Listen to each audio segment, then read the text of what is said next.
I don't get many slow mornings, so when they come around, I really try to savor them. Usually I'm up early and headed out the door for work, already thinking just 3 steps ahead. But today, there's no rush. I wake up naturally, no alarm, just soft light drifting through the window. I let myself stay in bed a little longer and enjoy the quiet.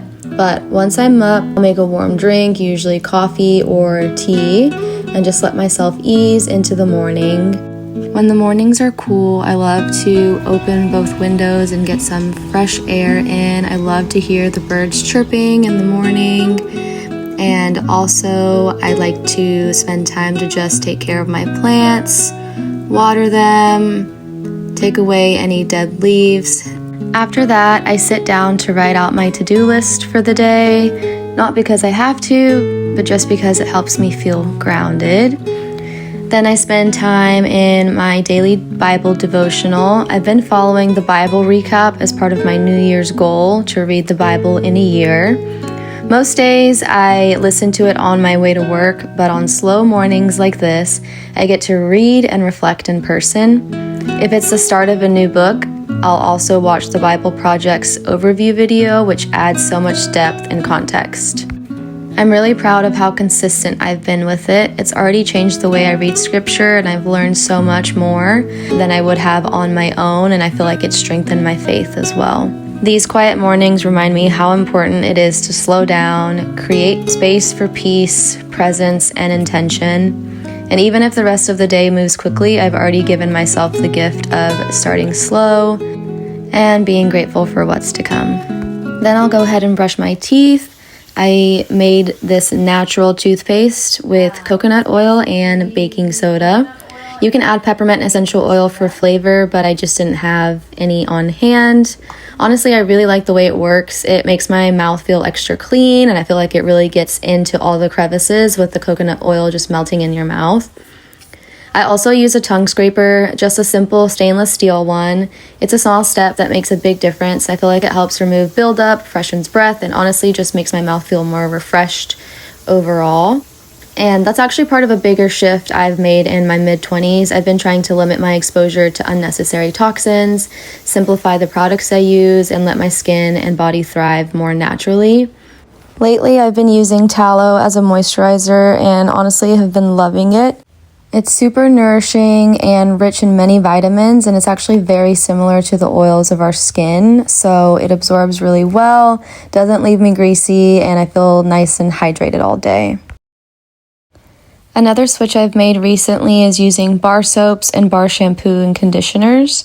They're simple, effective, and way less wasteful. No plastic bottles or unnecessary packaging, just the basics. I would say it's slightly less convenient, but it offers so much more in benefits. Bar soaps cleanse without stripping my skin, and I love that many of them come with nourishing oils like coconut, olive, or shea. And I find that they've surprisingly worked well for me once you find like a good shampoo and conditioner.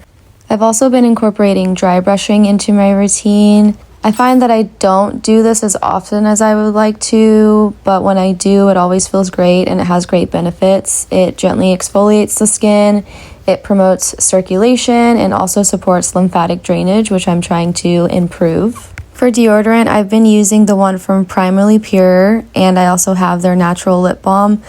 But let's talk about their deodorant because it's honestly the best natural option that I've tried so far, and I've tried countless since I've been in high school, and I would say this one actually works.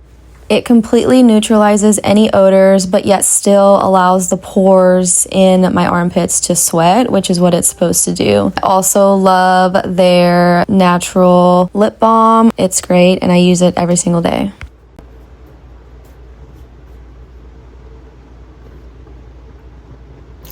So I love this. I actually got this in Palm Desert, but it's like a more natural roll-on perfume. It's a blend of lemon, bergamot, cedarwood, white musk, fragrance oils, fractionated coconut oil, and vitamin E oil. It smells so good. I just slowly rub it on my wrist, usually elbows, and right here by my neck.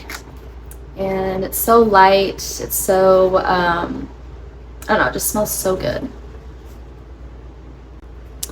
I already put this on, but I've been loving this Supergoop Mineral Matte Sunscreen for your, well, it's not for your face, but I put it on my face. It's for anywhere. I have been looking for more of a non-toxic sunscreen, and I've been using the Yucca app, and it's been so helpful to determine what has, toxic chemicals, toxic ingredients, and what is cleaner. And you really don't want to go off the brand alone, because there's a Supergoop clear sunscreen that has toxic ingredients, but this one is a mineral sunscreen, and this one scored well on the Yucca app versus their other one didn't score well. So if there's certain brand that scores well with a certain product, don't just assume that all the other products are clean.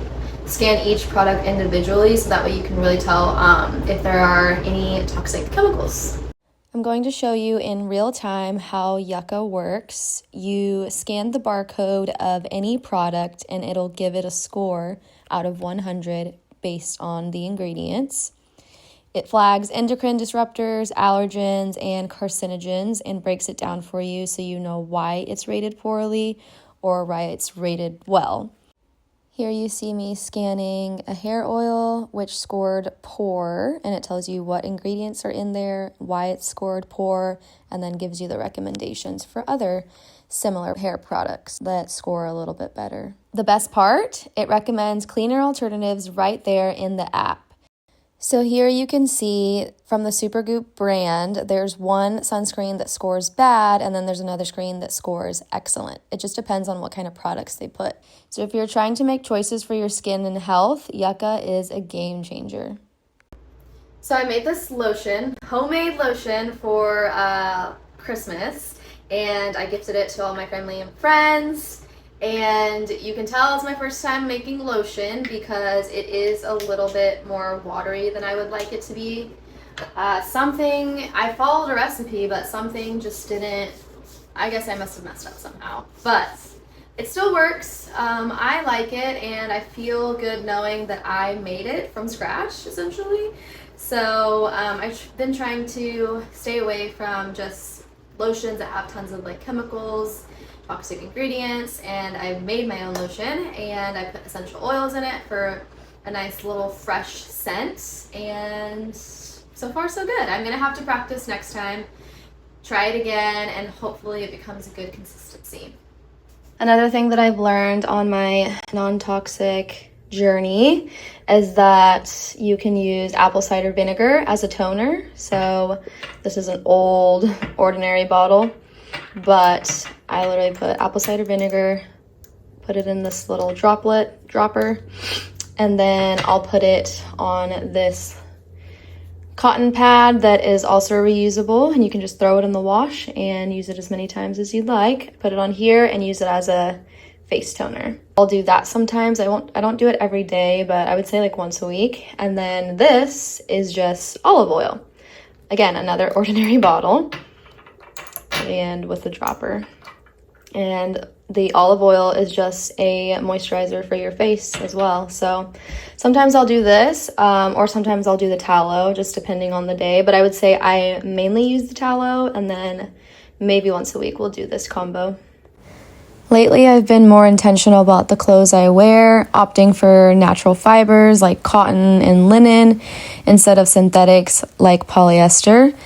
Now, I would say I'm not 100% there yet. My closet still has a lot of synthetic products, but I'm trying to slowly incorporate more and more natural fibers. The goal for this is to reduce my exposure to plastics and chemicals that can be absorbed through our clothing. Natural fibers are breathable, gentle, and they break down more easily in the environment. It's just a more intentional way to take care of my body and make mindful choices with what I wear. I feel like in terms of making decisions like this for your body and what products you use, and the reason that I try to be very nitpicky and why I'm trying to, clean out all the products that I'm using and reduce my toxic load, my personal why is because I want to have kids in the future, and with the rise of infertility, I feel like it's best to take control of my body, and with the rising infertility rates, I just want to do everything in my power to make the best choice for my body and for my kids in the future. And for me, one of the ways that I'm doing that is trying to just support my hormone health. A lot of skincare and what we wear has toxic chemicals and plastics and all of that, which dysregulate our endocrine, and our hormones are within the endocrine system. So I'm just, trying to, the skin is the largest organ in the body, so I really want to make sure that I'm taking good care of it. And all these endocrine disruptors are affecting our hormones, which then affect our fertility and just our overall health. So I read something that your skin care should be edible. Like, it should be so good for you that you can eat it. And I feel like a lot of our skincare is super toxic and cannot be consumed. And so I'm trying to do my best to make it as clean as possible. And by no means am I perfect. I'm still learning. We're all on different journeys of this, but I'm trying my best I can to try to just reduce the toxic load in my life and in my day-to-day products at the very least, to try to just support my hormonal health, my gut health, my health for all the systems in my body, so that I can run efficiently, so that I can be a good, healthy human being and future mother, future wife, and just good person. And I feel like, anyways, I'm getting too deep into this, but I just feel like we're all on our journeys, so don't feel discouraged. I want this to be encouraging and feel like you can make little changes in your life to improve your overall health. And so that's what I'm doing. Something I love to do, especially when the weather is nice, is to literally just go outside barefoot and ground. Grounding allows me to just connect with my body, directly with the earth. It's just simple, walking barefoot in the grass, standing in the garden for a few minutes. Grounding is known to help reduce inflammation, it calms the nervous system, and also improves sleep and mood. It's one of my favorite things to do, and I try to do it daily. Daily facial massages have become one of my new favorite slow beauty rituals. I use usually my hands, but sometimes I'll use like a cupping tool. Overall, just movement in your face helps release tension, encourages lymph drainage, and also brings fresh circulation to the skin. It also helps with tone, elasticity, and just gives you a natural, healthy glow. I'll do facial cupping like around my eyes and jaw and forehead just to increase blood flow and help reduce any puffiness. One of my favorite ways to reset is having my legs up the wall and having my toe spacers. It helps improve circulation, reduces swelling in the legs and feet. I usually do it for 10 to 20 minutes, but they say even 10 minutes you can see benefits from it. And in terms of my toe spacers, I've been wearing those for a while now. They help realign my toes. My toes were always so squished, but now I feel like all my toes have good space. I also wear my blue light glasses right before bed because that's typically when I scroll on my phone to reduce the blue light through the screen and help me get better sleep at night. Thanks for spending this slow morning with me. These little routines, natural swaps, intentional movements, and simple rhythms have been helping me feel more grounded and in tune with my body. Again, it's not about being perfect, it's about being present and making small choices that support a healthier, more mindful life.